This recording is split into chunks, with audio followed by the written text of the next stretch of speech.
Hello friends, कैसे हैं आप सभी लोग। मैं योगेश फिर से आपके सामने आ गया हूँ एक छोटा मगर इम्पोर्टेंट टॉपिक को डिस्कस करने के लिए। तो कौन सा टॉपिक है, चलते हैं सीधे अपने टॉपिक पर।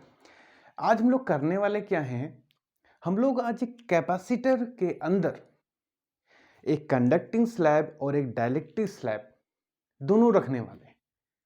देखते हैं फिर कैपेसिटेंस पे क्या फर्क पड़ता है, ये हमको देखना है।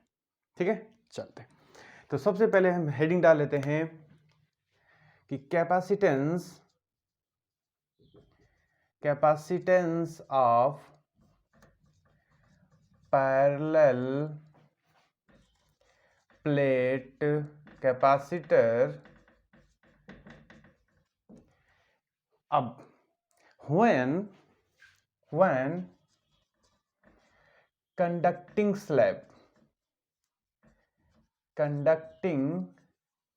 slab इंसर्ट किया गया, when conducting slab is inserted।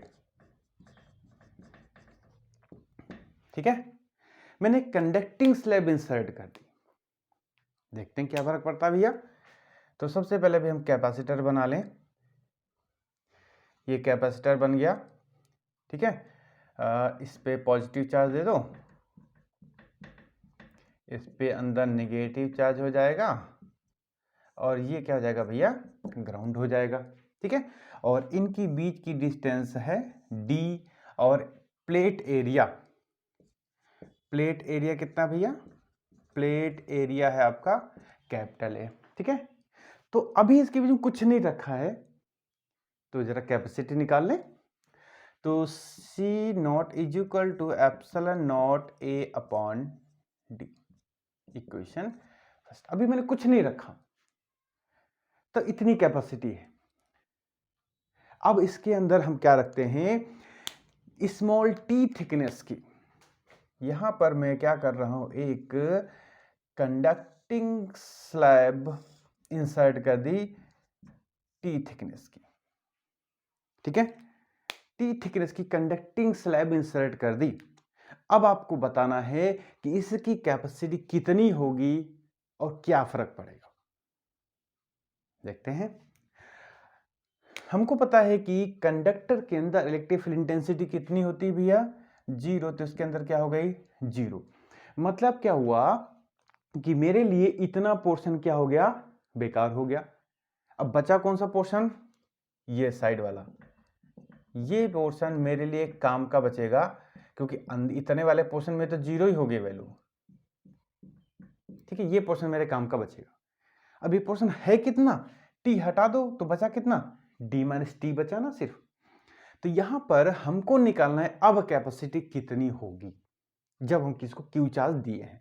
तो सिंपल सी बात है, हमको पता है as we know that, formula आपको पता है Q is equal to C V, ये तुमको पता ही पता है।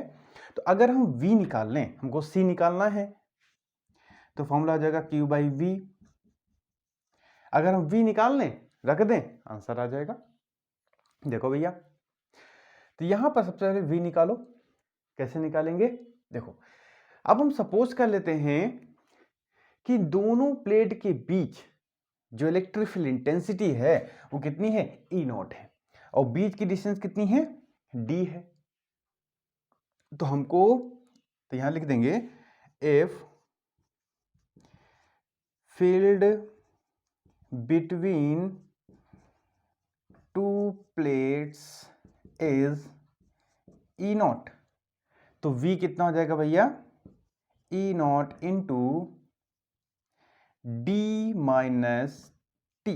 क्यों, क्योंकि भैया इतना पोर्शन तो बेकार ही हो गया। इतना पोर्शन बेकार हो गया तो बचा कितना, इतना और इतना बचा ना, यह है कितना, d माइनस टी। d इतना है, t इतना हटा दो, कितना काम का बचा, d माइनस टी। उतने d माइनस टी में ही तो E नॉट होगी। ठीक है, क्लियर हो रहा है। देखो सपोज करते हैं ये है पोर्शन, इतना है d। ठीक है, और इसमें से अगर हम ये पोर्शन हटा दें तो इतना और इतना कितना हुआ, ये दोनों मिला करके होगा d माइनस टी। और इतना इतना मिलाकर ही तो हम ये लिख रहे हैं, क्योंकि इतना पोर्शन कितना, ये वाले पोर्शन में तो 0 है, कोई मतलब नहीं रहेगा। अब देखो भैया, इलेक्ट्रिक फील्ड इंटेंसिटी होती कितनी है, sigma upon epsilon not D minus T, ठीक है। अब सिग्मा कितना होता है, surface charge density Q by A, Q upon A epsilon not D minus T, ये आ गया वी।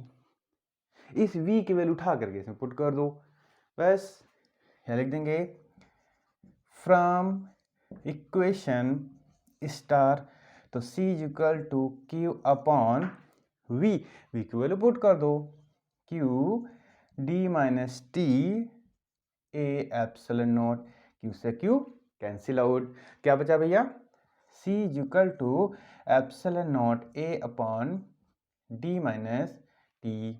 तो ये मेरा यहाँ पर आंसर आ गया, ठीक है, कि टी थिकनेस इंसर्ट करने पर इसकी नेट जो कैपेसिटी होगी कितनी होगी, इस फॉर्मूले से हम लोग निकालेंगे, ठीक है। अब एक क्वेश्चन आता है कि इसकी थिकनेस हम बढ़ाते चले जाएं, if we increase thickness small T, अगर हम इसकी थिकनेस स्मॉल टी इंक्रीज करते चले जाएं तो भैया कैपेसिटी पे क्या फर्क पड़ेगा, ये हमको देखना है। फॉर्मूला मेरे सामने है, देखो जरा, जब टी बढ़ाते चले जाएंगे तो डी में से जो टी माइनस हो रहा है ये ज्यादा ज्यादा घटता चला जाएगा, मतलब डी माइनस टी की जो वैल्यू है वो कम होती चली जाएगी, ठीक है। देखो टी बढ़ा रहे हैं, टी बढ़ा रहे हैं, देखो टी जब हम बढ़ाएंगे तो जो डी माइनस टी की जो वैल्यू है वो क्या आ जाएगी मेरी, डिक्रीज होती जाएगी, इसकी वैल्यू घटती चली जाएगी, ठीक है।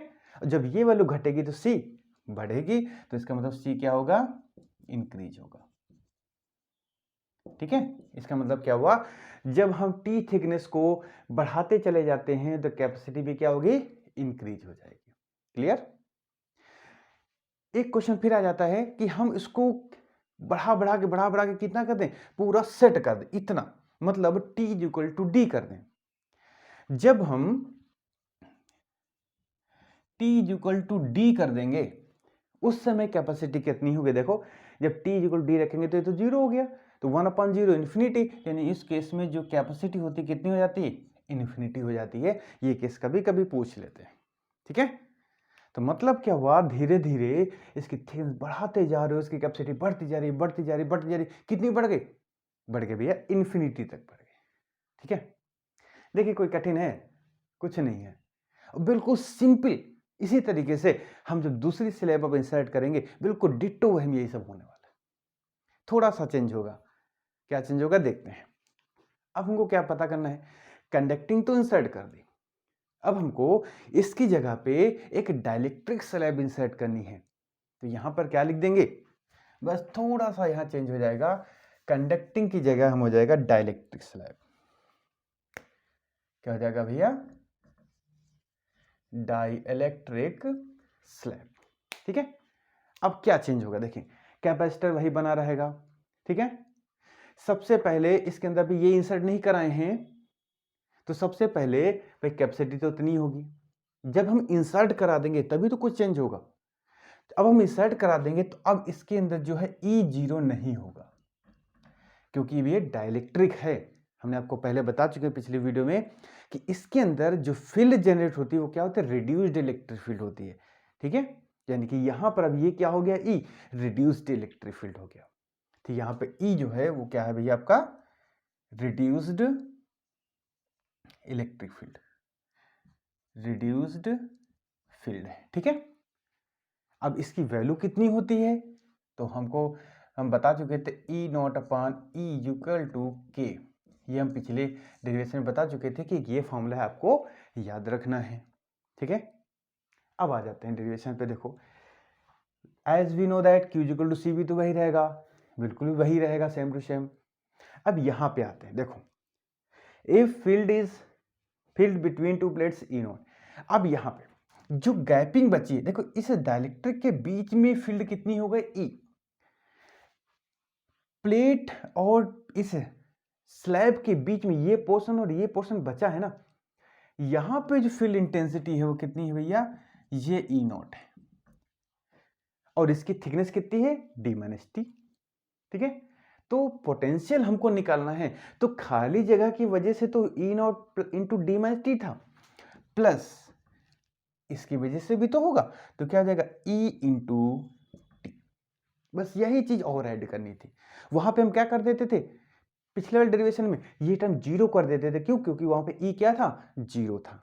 यहां पे ई जीरो नहीं है, तो इसलिए यहां पर हमको ये टर्म ऐड करना पड़ेगा।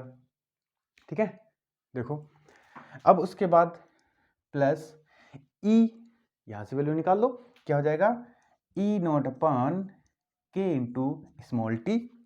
ठीक है, इसको थोड़ा सा हटा देते हैं, यहां पर क्या आएगा यहां पर, अब देखो sigma upon epsilon not D minus T plus, इसको वैसे लिख सकते हैं सिग्मा अपॉन एप्सिलॉन नॉट, ये हो जाएगा टी। ठीक है, अब जो कॉमन हो पाए वो कॉमन कर दीजिए, तो यहां पे क्या आ जाएगा, sigma upon epsilon not D minus T plus T upon K. ठीक है, अब ये वैल्यू उठा करके इसमें पुट कर दो, फ्रॉम इक्वेशन स्टार, बस आगे भी जो आना था क्वेश्चन। यहां पर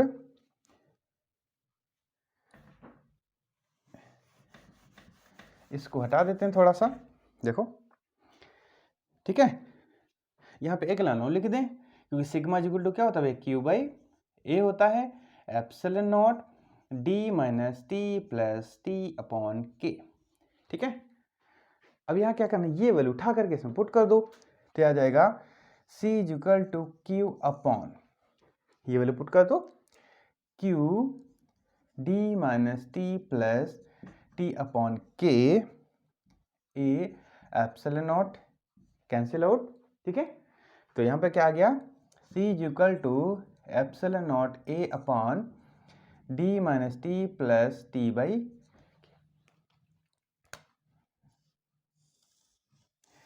ये फॉर्मूला आ गया। कंडक्टिंग स्लैब की वजह से दूसरा था, डाइलेक्ट्रिक स्लैब इंसर्ट करेंगे तो फॉर्मूला आ गया इतना। ठीक है, इसको एक और तरीके से लिख देते हैं, और C equal to epsilon not A upon D minus T common ले लो, 1 माइनस 1 अपॉन के। इसको हम, क्योंकि अभी जो एक्सप्लेन करने वाले हैं उसमें इस फॉर्मूले की हेल्प जरूरत पड़ेगी, तो बात वही लिखी है, दोनों एक ही हैं, बस किया कि मैंने इतने दो टर्म से टी कॉमन ले लिया बस। ठीक है, तो ये सिंपल सा फॉर्मूला आ गया। फिर वही केसेस में if we increase the thickness T, अगर इसकी टी थिकनेस इंक्रीज करते चले जाए तब क्या होगा, देखो टी थिकनेस इंक्रीज करते चले जाओगे, ठीक है, तो 1 माइनस 1 अपान के, ये तो कांस्टेंट है, के क्या था, डाइलेक्ट्रिक कांस्टेंट, तो ये टर्म देखिए 1 माइनस 1 अपान के, ये तो टर्म कांस्टेंट है, तो टी जितना बढ़ता चला जाएगा डी माइनस टी वाला टर्म क्या हो जाएगा, घटता चला जाएगा, तो यहां पर भी हम क्या लिख देंगे, डी माइनस टी 1 प्लस 1 अपान के, ये जो टर्म है वो आपका डिक्रीज होता चला जाएगा। जब ये डिक्रीज होता चला जाएगा तो भैया वैल्यू सी इंक्रीज है, क्योंकि ये देखो इनवर्सली प्रोपोर्शनल है। ठीक है, तो यहां पर देखेंगे इतना,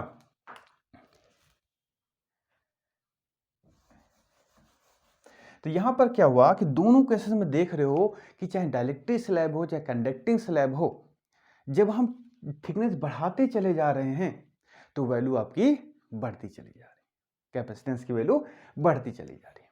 ठीक है,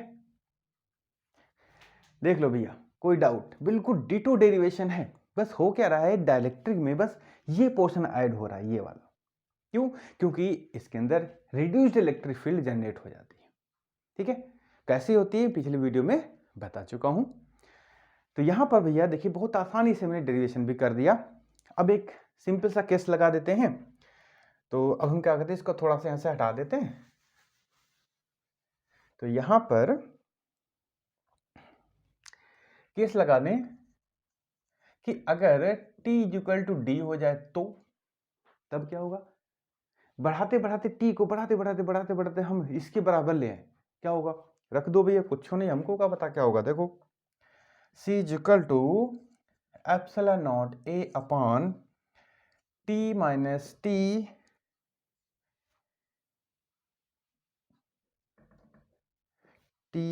T plus T upon K।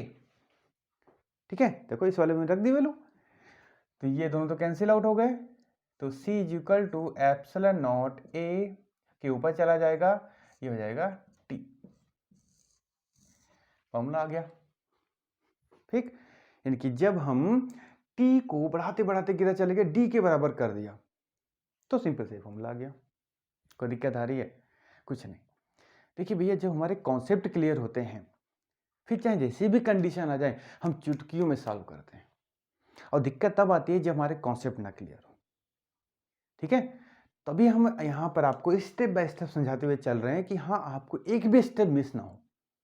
ठीक है, तो आई थिंक अगर आप पूरा वीडियो देखते हो तो आपको डाउट नहीं होगा, ये मेरी गारंटी है। चलो, अब थोड़ा सा आगे और इंपॉर्टेंट केस की तरफ बढ़ चलते हैं। ये तो हो गया कि जब हम डाइलेक्ट्रिक और कंडक्टिंग स्लैब को हम लोग इंसर्ट करते हैं। अब जो अगला केस है, अगला केस ज्यादा कुछ इंपॉर्टेंट है भैया, इसलिए उसको थोड़ा सा, केस ऐसा है कि जब हम कैपेसिटर को किसी बैटरी से कनेक्ट करते हैं, फिर उसके अंदर डाइलेक्ट्रिक स्लैब इंसर्ट करते हैं, तब उस केस में वो आपसे पूछता है 3-4 पैरामीटर कि बताओ उस पर क्या फर्क पड़ा, ये पूछता है। देखो, एक मैं सर्किट बना रहा हूं, यहां पर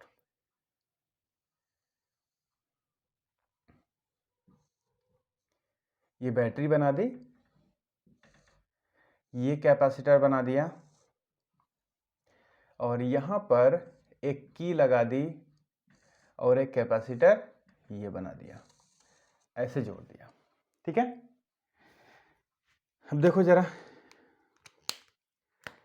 इसकी कैपेसिटी, ये जो कैपेसिटर है C1 है, ये आपका C2 है। किया क्या गया है यहां पर, सबसे पहले इन दोनों को, इसको प्रेस कर दिया गया, ये की है K। सबसे पहले इस जो की है हमारी, ये उसको प्रेस कर देगा, दोनों को फुल चार्ज कर दिया गया।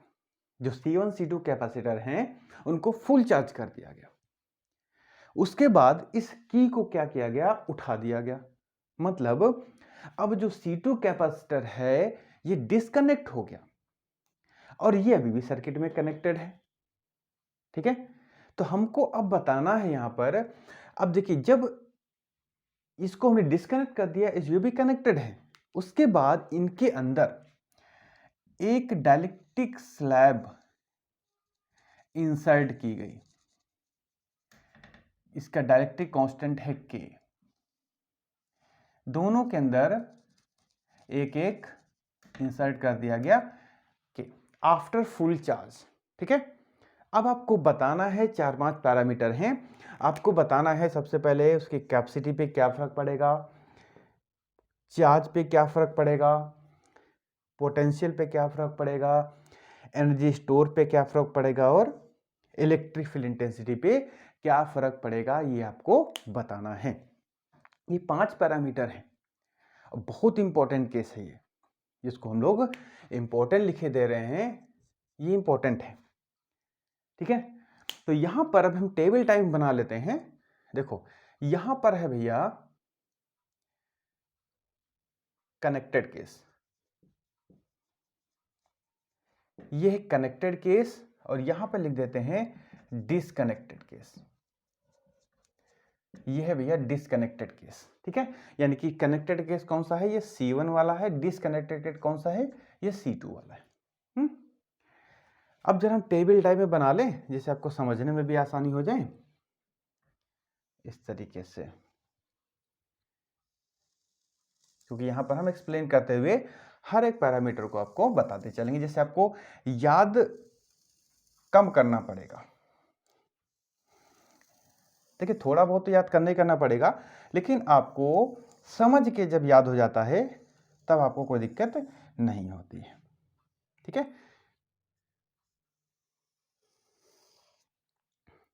ये पैरामीटर है। अब हमको सबसे पहले करना क्या है, कनेक्टेड डिस्कनेक्ट, ये कनेक्टेड केस हो गया, डिस्कनेक्टेड केस है आफ्टर फुल चार्ज। देखो सबसे पहले हमको इस पे देखना है कैपेसिटी पे क्या फर्क पड़ता है। तो आपको पता है चाहे बैटरी कनेक्टेड हो, चाहे बैटरी कैपेसिटर कनेक्टेड हो, चाहे डिस्कनेक्टेड हो, अगर आप उसके अंदर कोई डाइलेक्ट्रिक मटेरियल ऐड करते हो तो उसकी कैपेसिटी बढ़ जाती है। ठीक है, ये हम पहले बता चुके हैं। तो यहां पर क्या हो जाएगा, K इंटू सी, दोनों में बढ़ जाती है, K टाइम्स बढ़ जाएगी। ठीक है, जो नई कैपेसिटी होगी वो क्या हो जाएगी, K इंटू के सी हो जाएगा। ठीक है, अब देखो बैटरी डिस्कनेक्टेड और कनेक्टेड पे चार्ज पे क्या फर्क पड़ता है। जब बैटरी से कैपेसिटर डिस्कनेक्टेड है तब चार्ज जो होता है आपका वो कांस्टेंट, डिस्कनेक्टेड में चार्ज कांस्टेंट हो जाता है। ध्यान रखना, ये दो चीज ध्यान रखनी होती है कि जब कैपेसिटर बैटरी से डिस्कनेक्टेड हो जाएगा तो चार्ज कांस्टेंट हो जाएगा, और जब वो कनेक्टर रहता है तो पोटेंशियल कांस्टेंट रहता है। ये दो चीज ध्यान रखनी बस। ठीक है, देखो तो जब बैटरी ये डिस्कनेक्टेड हो गया और ये कनेक्टेड है, ठीक है, अब देखो जरा, हमको पता है, अब हम जरा इस वाले पास जाते हैं डिस्कनेक्टेड वाले केस पे। तो हमको यहाँ पे देखो क्या है, सी पता हो गया, क्यू पता हो गया, हमको वी निकालना है। तो भैया हमको पता है Q is equal to C, V formula पता है, हमको वी निकालना है ना। तो फॉर्मूला क्या आ जाएगा, क्यू बाई सी। क्यू तो कांस्टेंट है, यानी कि सेम है, जितना पहले था उतना ही बाद में है। तो यहाँ पर भैया हमको वी डैश निकालना है, हमको क्या निकालना है, नया। तो सभी नया नया निकाल लेते हैं, डैश लगा दी, डैश मतलब हो जाता है नया नया। तो क्यू डैश जितना नया था उतना पुराना, तो क्यू को क्यू रख दें अपॉन सी डैश, सी कितना है, के सी है। तो ये क्या आ जाएगा भैया, 1 अपॉन के, हम क्यू बाई सी ऐसे लिख दें। और जो पहले था उसका, पहले कितना था, यहाँ से अगर पहले निकालें तो v is equal to Q by C, वही तो है। तो यहाँ पर क्या आ जाएगा भैया, v dash is equal to V by K. ठीक है, यानी कि जो नया पोटेंशियल होगा वो क्या होगा, v बाई के। क्लियर, कैसे निकाला वो समझ में आ गया। अब जरा यहां देख लेते हैं इस केस में क्या होगा। देखो अब यहां पर q is equal to C V, हमको ये निकालना है नया चार्ज। तो डैश सब मार दो, डैश मतलब नया। तो यहां पर q dash is equal to नया पोटेंशियल कैपेसिटेंस कितना, के सी, और ये तो v है, तो क्या हो जाएगा के सी वी। तो ये क्या हो जाएगा, के क्यू हो जाएगा, यानी कि ये क्यू डैश हो जाएगा। ठीक है, तो यानी कि जो नया चार्ज है वो के टाइम्स आपका इंक्रीज होता हुआ यहां पर नजर आता है। Q dash is equal to K into Q. ठीक, अब आते हैं यू पर। फॉर्मूला क्या होता है, U is equal to half C V square. ठीक है, तो हमको ये तो ओरिजिनल वाला है ना, अब हमको नया निकालना है। तो U dash is equal to half C dash V dash square, तो half C dash K C V dash constant है तो इसको वी रख दो। ठीक, स्क्वायर तो कितना आ जाएगा, के हाफ सी वी स्क्वायर, तो इसको के यू लिख दें। ठीक है, तो यहाँ पे क्या आ जाएगा, U dash is equal to K, इसको सही लिख दें थोड़ा सा, के यू। तो ये हो गया भैया कनेक्टेड वाला केस। ठीक है, देख लो, कोई याद नहीं करना हमको, बस थोड़ा सा बीच में ये दोनों पोर्शन याद करने, बाकी सब फॉर्मूले से निकालते हैं। यहां देखते हैं, यहां पर भी हमको यू डैश निकालना है, half C dash V dash square 1/2, C dash कितना है ये के सी, वी डैश कितना है V square upon K square. ठीक है, देखो एक के से के कैंसिल आउट, क्या बचा 1/k half C V square. ठीक, तो ये क्या आ जाएगा, U dash is equal to U upon K. ठीक, ये आपके सामने आ गया। ठीक, अब जरा आते हैं ई पे। हमको पता है v अपॉन डी, तो उसको, ये तो ओरिजिनल वाला हो गया, तो हमको नया निकालना है। तो E dash is equal to V dash by D, क्योंकि डी में तो कुछ चेंज कर ही नहीं रहे हैं, ठीक है। तो यहाँ पर वी डैश भी तो कांस्टेंट है, तो ये भी कितना आ जाएगा, ये वी बाई डी हो जाएगा, यानी कि जितना नया था उतना ही पुराना है, यानी कि ये जाएगा E dash is equal to E, यानी कि दोनों में कोई चेंज नहीं, ठीक। अब जरा यहाँ पे बात कर लेते हैं इस वाले में। तो E dash is equal to V dash upon D, तो वी डैश कितना है, V upon K into D, तो हो जाएगा 1 अपॉन के वी बाई डी, तो ये हो जाएगा E dash is equal to E upon K. ये आ गया भैया आपका फार्मूला, इसको रख देते हैं ऐसे, ठीक है, जिससे आपको समझ में आएगा। ये केस आपके इंपॉर्टेंट हैं, इसलिए मैंने यहाँ पर करके दिखा दिए। फिर एक बार समझ लीजिए, यहाँ पर सबसे पहले कहता है कि दो कैपेसिटर हैं जो बैटरी से कनेक्टेड हैं और दोनों को फुल चार्ज कर दिया गया।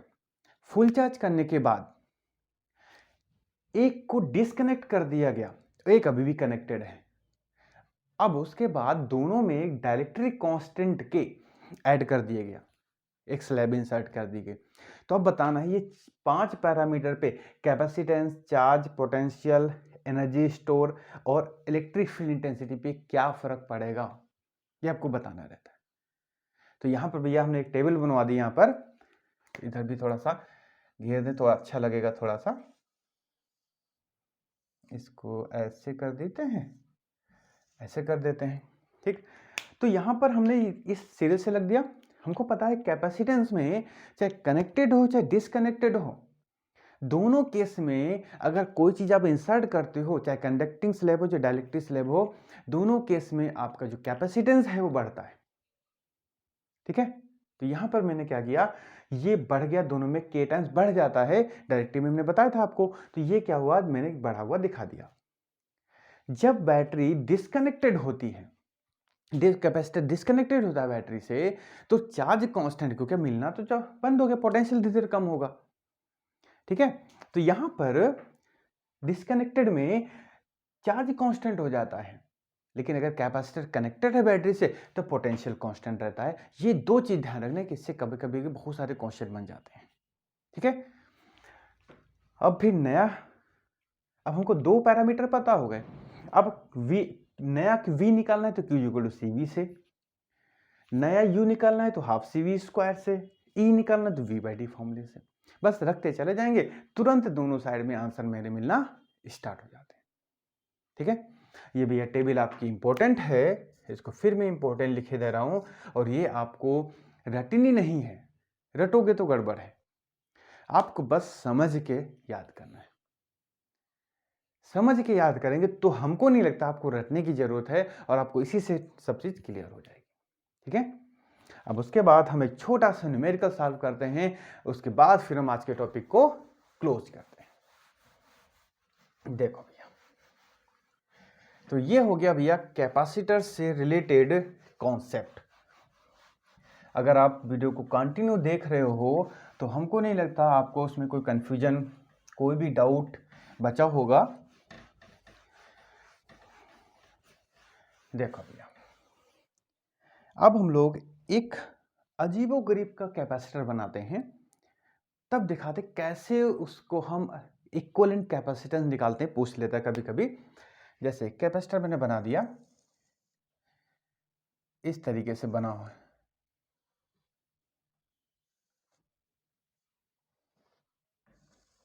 इस तरीके से, ठीक है। यहां पर इसका जो एरिया है वो 3A है, और इन सब का जो एरिया है वो A है, इसका भी A है और इसका भी A है, ठीक है। ये D है, ये D है और ये D है। तो आपको बताना है, इसमें ये कहा गया है कि एक प्लेट को इस तरीके से रखा गया और एक प्लेट को कुछ स्टेयर की फॉर्म में रखा गया।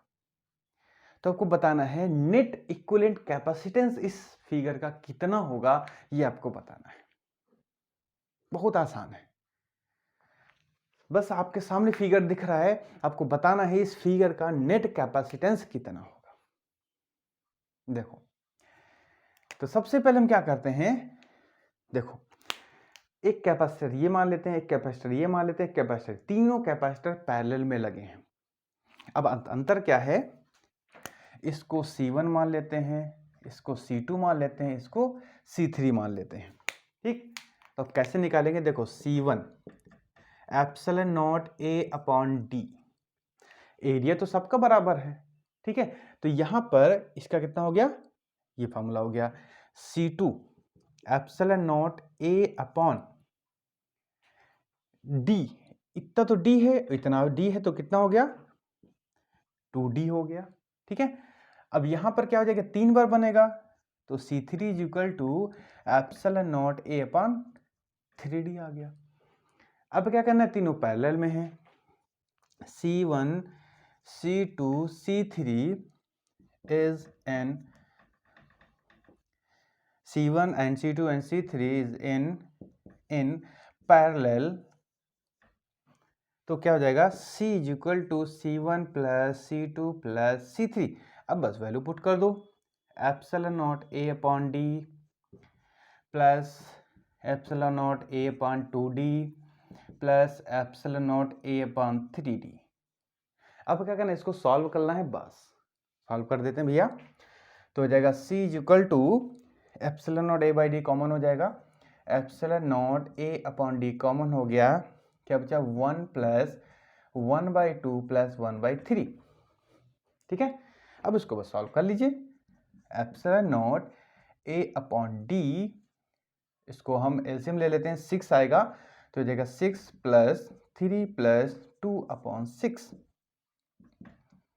तो ये देगा 11 epsilon not A upon 6D ये देगा। तो नेट कैपेसिटेंस भैया आपका इतना आ गया आंसर। ठीक है, कोई दिक्कत हो बताओ? कुछ नहीं, बस आपको फिगर देखते डरना नहीं, सबसे पहली बात ये, हम लोग होता क्या है कि फिगर देखते पहले डर जाते हैं और होता कुछ नहीं है। ठीक है, हमको फिगर देखे डरना नहीं है। तो इस तरीके से भैया हम लोग इस क्वेश्चन को सॉल्व कर लेते हैं। ठीक है, कभी कभी और भी एक अजीबोगरीब चीज पूछ लेते हैं। देखो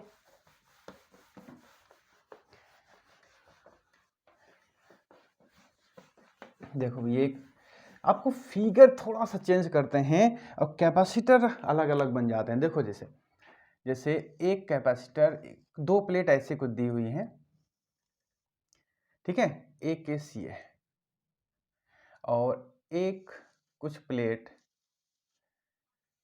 इस तरीके से, ये B है ये A है।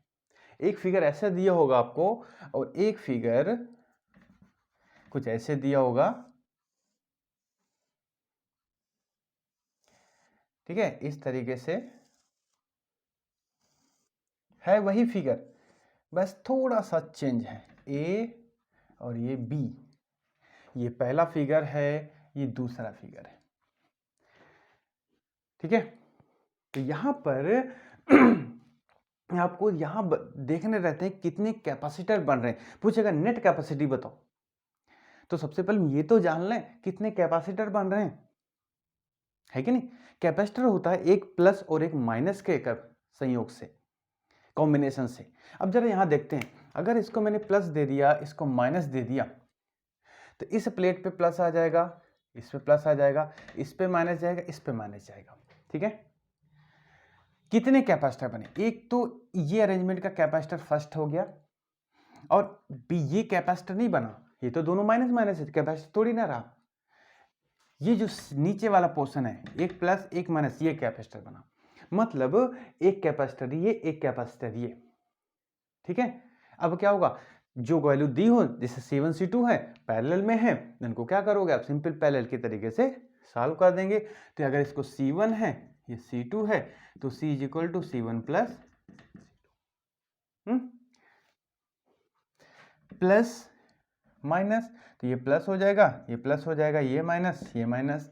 अब देखो जरा, ये पहला कैपेसिटर प्लस माइनस करके दूसरा कैपेसिटर, ये भी उसी तरीके से तीसरा कैपेसिटर, 3 कैपेसिटर बनेगा, तीनों पैरेलल में है।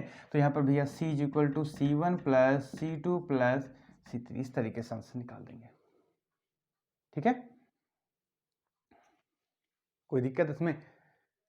बस आपको देखेंगे कुछ नहीं है, बस ये जो चिमटा जैसा है ना बीच में रख दिया गया, तो 2 कैपेसिटर, अगर ऐसे करके देखो ये ऐसा था, ऐसे रख दिया 2 कैपेसिटर, और ऐसा कर दिया गया 3 कैपेसिटर बन गए। बस फिगर का उल्टा सीधा है हिसाब किताब। ठीक, तो यहां पर इस तरीके से आपको अरेंज करने हैं।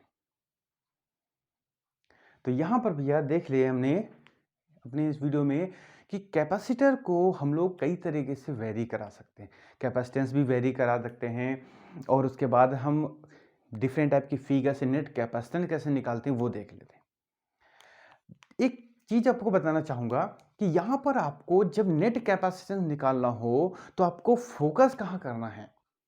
फोकस यहां पर करना है कि आपको किन 2 पॉइंट्स के बीच नेट कैपेसिटी निकालना है। जैसे एक फिगर में बताने जा रहा हूं आपको, देखो बहुत आसान फिगर है। देखो जैसे मैं यहां फिगर बना दूं,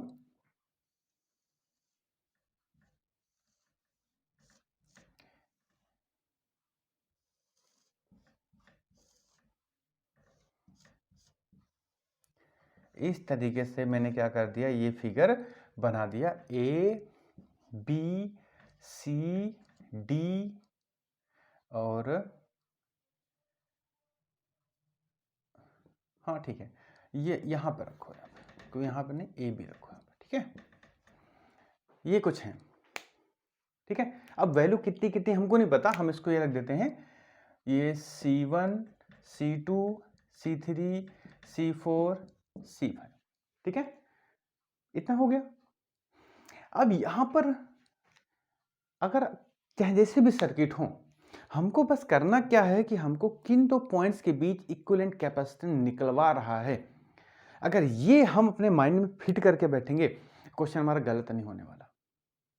जैसे यहां पर है, हम पूछे कि AB के क्रॉस कितना कैपेसिटेंस होगा, नेट कैपेसिटेंस अक्रॉस AB, यहां लिख देते हैं AB के क्रॉस। तो हमको पूरा माइंड सेट जो करना है वो AB, इसको मैंने सेट कर लिया। अब हमको क्या करना है, इसके अकॉर्डिंग एक साइड से सर्किट सॉल्व करते हुए चले आते हैं। अब देखो इसमें मोस्टली बच्चे भूल जाते हैं कि हमको किसके क्रॉस निकालना है, निकाल देते हैं इक्विवेलेंट कैपेसिटेंस, लेकिन किसके क्रॉस निकला ये भूल जाते हैं। देखो यहां पर ये दोनों कैसे हैं, सीरीज में है, तो हमको C1 C2 को सीरीज की तरीके से सॉल्व करना पड़ेगा। ठीक है, उन दोनों के बाद देखो जब हम इनको सीरीज की तरीके से सॉल्व करेंगे, तो अब हम नए फिगर बना लेते हैं। यहां पर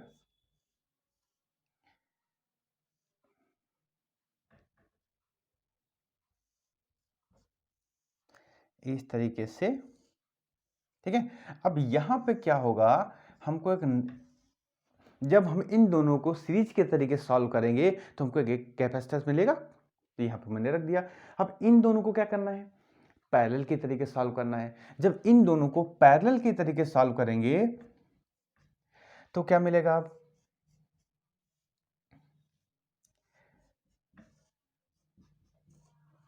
ठीक है। अब हमको नेट ये मिलेगा, इन दोनों को सॉल्व किया तो ये 2 तो हट जाएंगे, एक बचेगा, इतना बचा।